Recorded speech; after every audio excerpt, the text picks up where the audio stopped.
we're going to continue on. Instead of doing the PowerPoint, we're just going to go on with doing the video, so I can give you an opportunity to continue to relook at it and pull out information that you may deem necessary.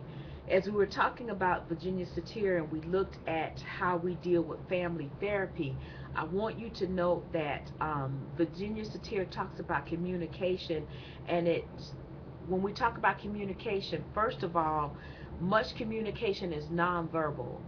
We use our nonverbal cues. You all know how y'all talk about how I do my eyes and how I stare and etc. and how you're trying to figure out what it is I'm trying to say. And sometimes you may think I'm saying something, but I'm really not saying anything that you think I'm thinking. And then when you don't ask, you really don't know.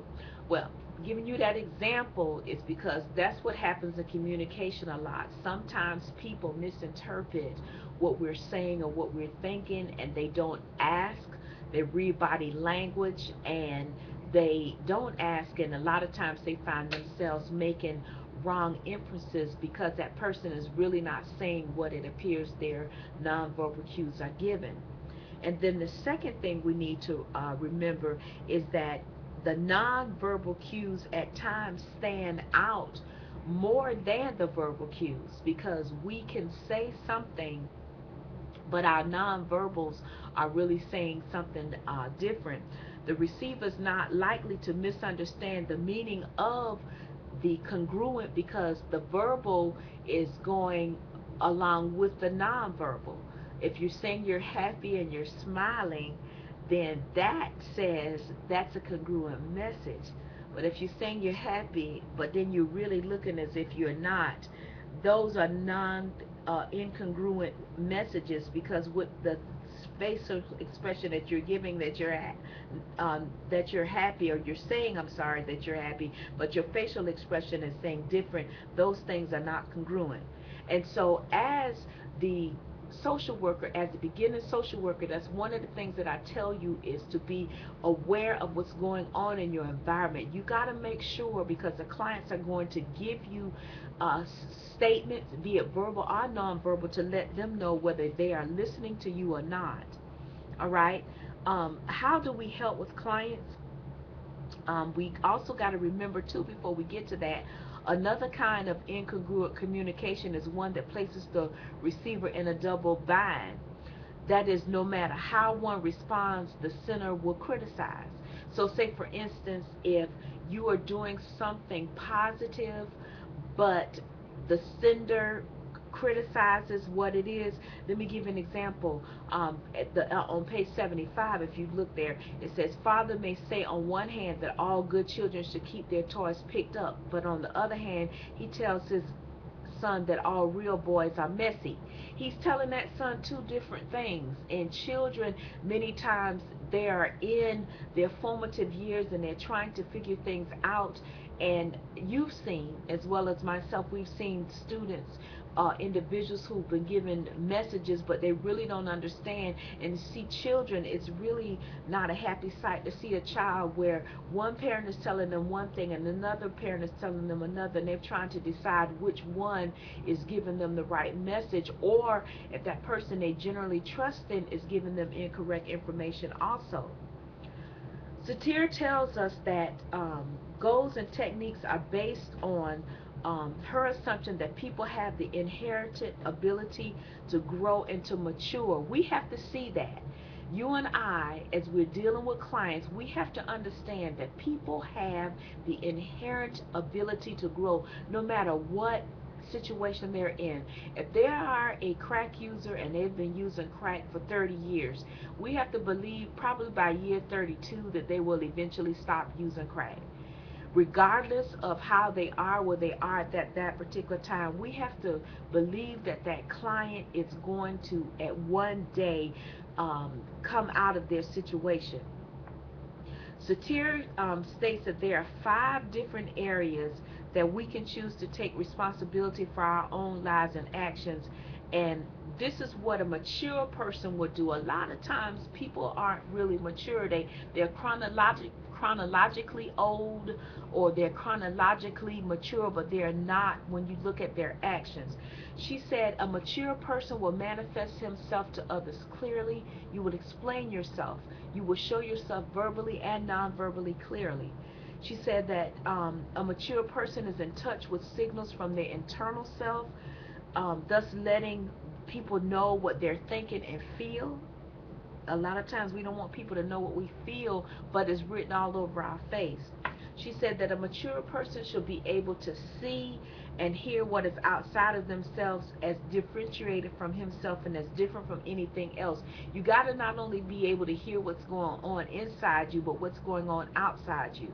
And we talked about Johari's window earlier, of that box that people don't really know, that's open to others but is closed to themselves. A mature person behaves themselves toward another person as someone who is separate and unique, looking at everyone as unique and separate, and having the ability to have their own thoughts in mind, and treat the presence of differences as an opportunity to learn and explore rather than as a threat or signal of conflict. Just because you don't agree with someone does not give you the right to castigate them just because you don't agree with them. Look at it as an opportunity for learning. Individuals don't like to go around people that have AIDS because they feel like if they're around that person that they're going to get it through some manner or not.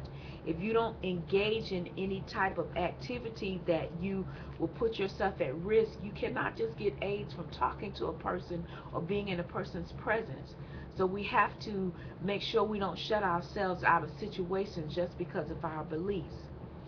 The next section has to do with groups.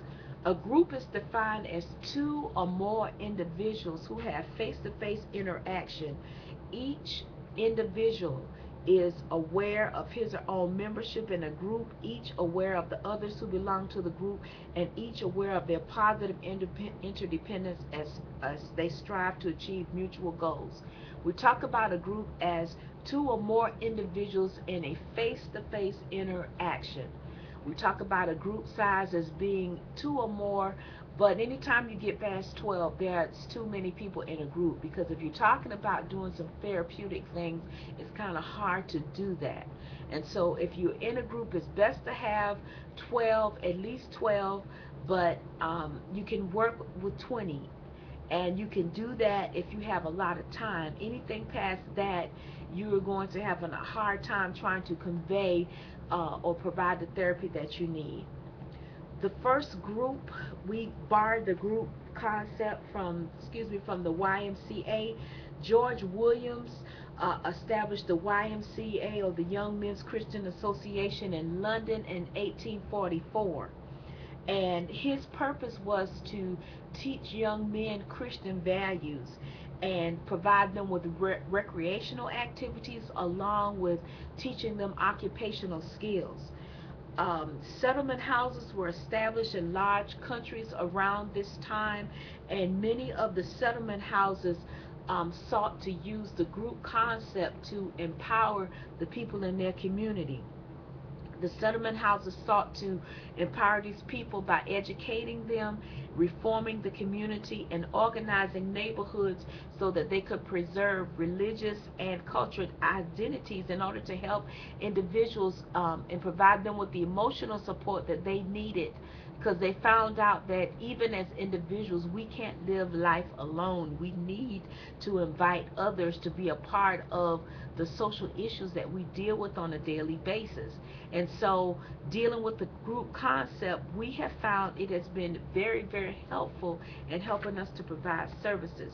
There are various types of groups, and on page 77, I'm not going to go over all of those groups, but there are many types of groups that have been discussed in this chapter. We have the social conversation group. That's where individuals get together and they discuss issues that are going on in today. This is often a loose, as if you will, type of group. They don't have an agenda. They just get together and just talk about issues. Sometimes the topics are dull, or they may not be interesting to the common ear, but sometimes they're very informative, and individuals use this type of concept for dealing with providing I'm sorry, they use this type of concept when they just want to have a general discussion about issues. We have the recreational groups. These groups are designed to provide activities and enjoyment and exercise.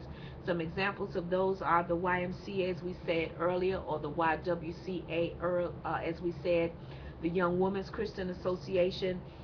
You have neighborhood groups that come together for recreation, sorry, strictly to try to stop individuals or communities from and preventing delinquency among youth in their communities. You have recreational skill groups. These are groups that are designed to teach recreational skills. You have educational groups. These are groups that are designed to impart knowledge and teach individuals complex learning tools as it relates to issues such as computers, or how to write a book, how to meet the needs of individuals, child rearing, parenting. You have task groups. These are groups who come together particularly for achieving a task, and in that group you may have a board of directors, you may have a task force, a committee, an ad hoc committee, and I want you to go into the chapter and review these terms and give me a definition on those. I will ask you the definition of these terms. We have problem solving and decision making groups, and we have self-help groups. These groups are designed so that they can provide social services on a larger scale for individuals who are unable to um, meet, or get those needs met on a one-to-one level. Now we're going to stop here, and I will use the rest of the time through the PowerPoint to engage in the other information that I would like for you to cover for this class. Thank you.